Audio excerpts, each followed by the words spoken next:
Okay, so get this. We're diving into Pasahero. It's this Filipino horror film, and it's got everyone buzzing. And get this, it hasn't even hit theaters yet. Yeah, and all we have is the TMDB page. Basically, the movie's like resume before the reviews, you know? Right, like a sneak peek. Okay, Yeah. so picture this seven strangers on a late night train. Kind of sounds like the start to like a mystery, Mhm. But then add in Filipino horror, and suddenly, I don't know if I want to be on that train. And that's where things get really interesting. So the synopsis mentions that they see some harassment, like a man harassing a woman on the train, and they don't get involved. And in most movies that might be nothing, but here it's like the whole reason for the horror. Yeah, what they did or didn't do has consequences, huh? And the synopsis even says something about personal misfortunes, like it's all connected. Oh, and then there's Michelle. She was the one being harassed, and now she's back as a ghost. Right, and this is what makes Filipino horror so unique. It's not always jump scares and gore. It's social commentary folklore, this feeling of like guilt or karma tied to doing bad things. So is this like a straight-up revenge story then? Or is there something more going on? Like, are these passengers being punished?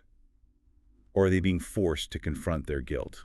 That's a really good question, and it's definitely worth exploring. It reminds me of Yenga. Have you seen that one? It's another Filipino horror film, and it's about this family haunted by this spirit, but it's also about family secrets and facing what you've done. So in Pasahero, we might see something similar, a blend of supernatural horror and like real-world anxieties. Wow, that's a really interesting connection.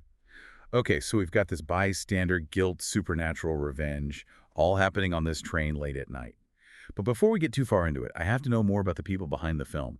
It can't be easy to pull off horror like this. Oh, absolutely. The director is key here. And speaking of the TMDB page, says the director is Roman Perez Jr. Have you heard of him? He's known for this gritty, realistic style. Can you imagine that look, but with a ghost story on a train? Gritty realism with ghosts. I like it. So what other films has he done? Well, we don't have his whole filmography here, but the fact that he's directing Pasahero says a lot. Filipino horror films, they're known for being visually amazing Yeah. and socially relevant, too. So this isn't just some cheesy horror movie then, it's deeper than that, right? Exactly. It's about more than just monsters. It's about the monsters inside us, too. Okay, I feel you. But before we go too far down that road, let's talk about the cast. The TMDB page lists Bibi Nin and Luis de los Reyes.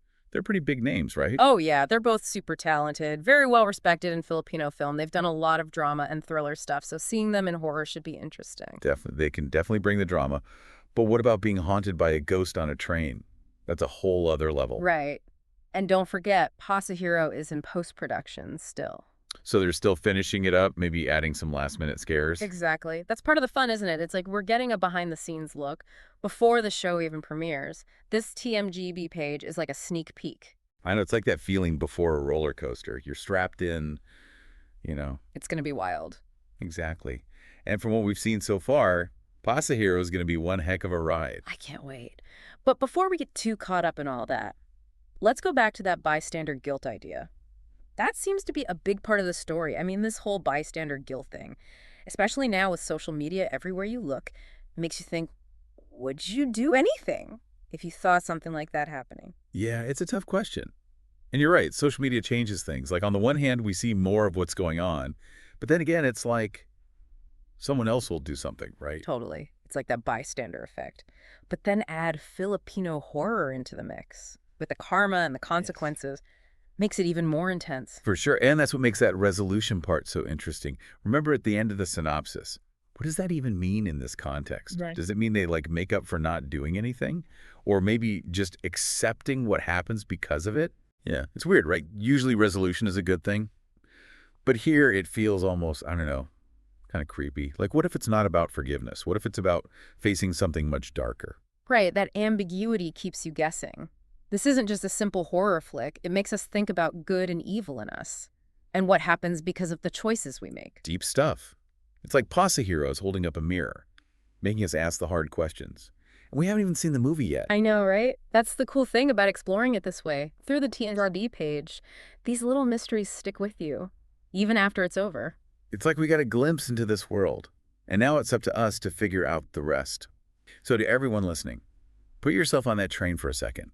Would you be a bystander? Or would you step up?